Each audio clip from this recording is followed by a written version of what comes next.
3 ঘন্টা আগে ভিজিয়ে রাখা মটরগুলো প্রেসারের মধ্যে দিয়ে দিলাম। 2টো আলু, নুন, প্রেসারে সেদ্ধ করার জন্য দিয়ে দিলাম।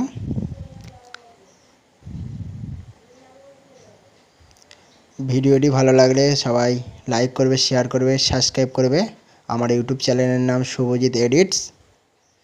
প্রথমে সর্ষের তেল দিয়ে দিলাম কড়াইয়ের মধ্যে, তেজপাতা, এলাচ, লবঙ্গ, শুকনো লঙ্কা 2টো ফোড়ন দিয়ে দিলাম, সাথে পেঁয়াজ কুচি।